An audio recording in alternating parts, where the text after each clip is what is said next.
शव यात्रा एक तमाशा है। यहाँ हर कोई तमाशबीन बनकर आता है, कोई ज़बरदस्त तो कोई ज़बरदस्ती रोकर जाता है। आए थे मेरी भी अर्थी पर लोग, सफ़ेद कफन में छुपकर देखे मैंने सबके ढोंग। कोई कहता है इन्होंने यह ठीक नहीं किया, हमें अकेला छोड़कर चले गए। आज सैलरी वाला दिन था, पहली तारीख को ही गुजर गए।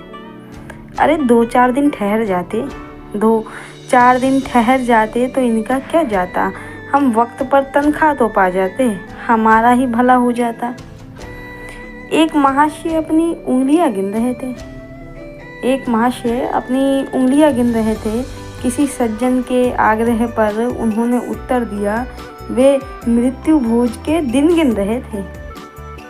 अब फूलों का हार साज श्रृंगार से अर्थी हमारी तैयार थी। फूलों का हार साज श्रृंगार से अर्थी हमारी तैयार थी। 4 मुस्टंडे और खड़े हो गए हमें कंधा देने। अब किस बात की देरी थी। इतने में परिवार का एक सदस्य दौड़ कर आया और बोला, जरा ठहरो। हमें लगा वो रोएंगे, अंतिम बार हमारे गले लग बीते दिनों की यादें पिरोएंगे। किंतु उन्होंने जो कहा, जी तो कर रहा था एक बार के लिए जी उठूं, इन्हें भी अपने संग ले जाऊं। जी तो कर रहा था बस एक बार के लिए जी उठूं और इन्हें भी अपने संग ले जाऊं। अब सुनिए उन्होंने क्या बोला। वो बोले, इनके बैंक में 50,000 का फिक्स डिपॉजिट पड़ा है। बैंक वाला डेथ सर्टिफिकेट के साथ डेड बॉडी की पिक्चर पर अड़ा है। जाने से पहले इनसे अंतिम बार मिलने दो, जलाने से पहले कोई उनकी फ़ोटो तो खींच लो। मेरी अंतिम यात्रा पर हर कोई बुजुर्गों की सुन रहा था।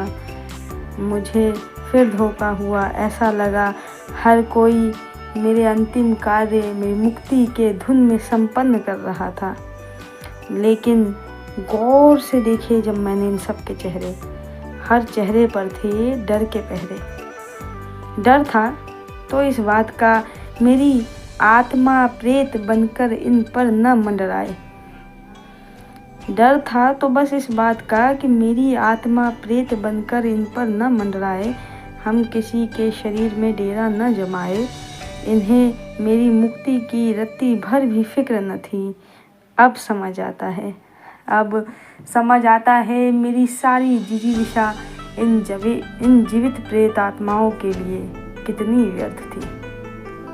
अब समझ आता है मेरी सारी जिजीविषा इन जीवित प्रेत आत्माओं के लिए कितनी व्यर्थ थी।